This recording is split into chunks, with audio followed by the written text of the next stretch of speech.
ಇವತ್ತು ಕರ್ನಾಟಕ ಸರ್ಕಾರ ವತಿಯಿಂದ ಮಹಾವೀರ ಜೈನವರ ಜನ್ಮದಿನವನ್ನು ಆಚರಣೆ ಮಾಡ್ತಾಯಿದ್ವಿ.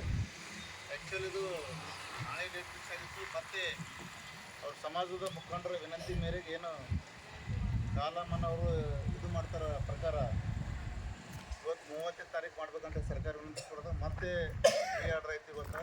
ಅದ್ರ ಕಡೆಯಿಂದ ಮೊಟ್ಟ ಮೊದಲನೇದಾಗಿ ಮಹಾವೀರ ಜಯಂತಿಯ ಎಲ್ಲರಿಗೆ ಶುಭಾಶಯಗಳನ್ನು ತಿಳಿಸುತ್ತಾ, ನಮ್ಮ ಭಾರತೀಯ ಏನು ಧರ್ಮ ಜೈನ ಮತ್ತು ಬೌದ್ಧ ಧರ್ಮ ಇಡೀ ಅತ್ಯಂತ ಪ್ರಾಚೀನವಾದ ಧರ್ಮಗಳಾಗಿದ್ದು, ಅದರಲ್ಲಿಯೂ ಸಹ ವಿಶೇಷವಾಗಿ ಜೈನ ಧರ್ಮ ಇವರು ಮಹಾವೀರ ಏನಂತಿದ್ದು ನಾವು ಮಹಾವೀರವರು ಇವರು 24ನೇ ತೀರ್ಥಂಕರು. ಇದಕ್ಕಿಂತ ಮುಂಚೆ 20 ಜನ ತೀರ್ಥಂಕರಾಗಿ ಹೋಗಿದ್ದಾರೆ.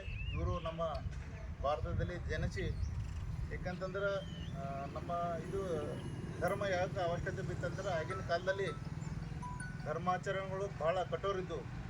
ಹೋಮ ಹವನ ಅನ್ಬೋದು ಅಥವಾ ಅನೇಕ ಅಸಮಾನತೆಯಿಂದ ಕೂಡಿದ್ದು. ಅದ್ರ ಕಡೆಯಿಂದ ಮಹಾವೀರವರು ಸರಳ ಜೀವನ ಅಂತಂದ್ರೆ ಅವರ ಉಪದೇಶಗಳ ಮುಖಾಂತರ ಅನೇಕ ಸರಳವಾಗಿ ಏನೋ ಸತ್ಯ ಹೇಳುವುದು ಮತ್ತು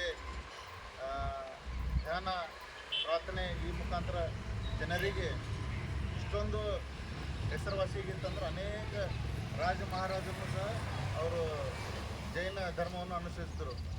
ಉದಾಹರಣೆಗೆ ನಮ್ಮ ಬಸವ ಕಲ್ಯಾಣದಲ್ಲಿ ನೀವೆಲ್ಲ ಕೋಟೆಗೆ ಮ್ಯೂಸಿಯಮ್ಗೆ ಹೋಗಿರಿ, ಅಲ್ಲೆಲ್ಲ ನೋಡ್ಬೋದು ನೀವೆಲ್ಲ.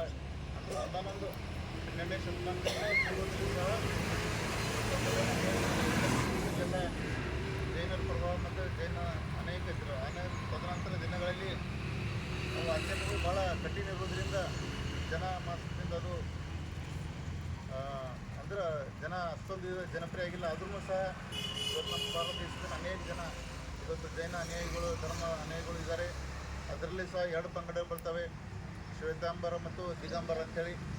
ಅದ್ರ ಕಡೆಯಿಂದ ಯಾವುದೇ ಅದು ನಮಗೆ ಭಾರತೀಯರಿಗೆ ಹೆಮ್ಮೆ ಏನಂತಂದ್ರೆ ಇದು ನಮ್ಮ ದೇಶದ ಧರ್ಮ ಜೈನ ಮತ್ತು ಬೌದ್ಧ ಧರ್ಮ. ಇಡೀ ಜಗತ್ತಿನಲ್ಲೇ ನಾವು ಎಷ್ಟು ಧರ್ಮಗಳು ಅಂದ್ರೆ ಬೆಳವಣಿಗೆಗೆ ಅಷ್ಟೇ ಇದ್ದಾವೆ.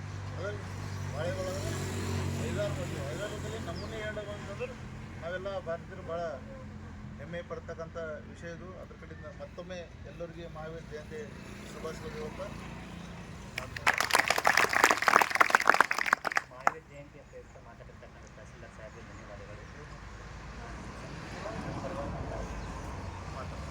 ನಮ್ಮ ಕಾಲೇಜಿನ ಈ NSS ಶಿಬಿರದ ಅಧಿಕಾರಿಯಾಗಿರ್ತಕ್ಕಂತಹ ಅವ್ರ ನೇತೃತ್ವದಲ್ಲಿ ಹಲವಾರು ಕಾರ್ಯಕ್ರಮ ಮಾಡ್ಕೊಂಡಿದ್ದೀವಿ. ಇವತ್ತು ಇಲ್ಲಿ ಈ ಕೇಂದ್ರದಲ್ಲಿ ತಹಸೀಲ್ ಕಚೇರಿಯಲ್ಲಿ ಹಲವಾರು ರೀತಿಯ ಕಾರ್ಯಕ್ರಮ. ಅದೇ ರೀತಿಯಾಗಿ ವರ್ಧಮಾನ ಮಹಾವೀರ ಜಯಂತಿಯನ್ನು ಕೂಡ ಆಚರಿಸ್ತಾ ಇದ್ದೀವಿ. ಈ ಒಂದು ಕಾರ್ಯಕ್ರಮದ ಕುರಿತು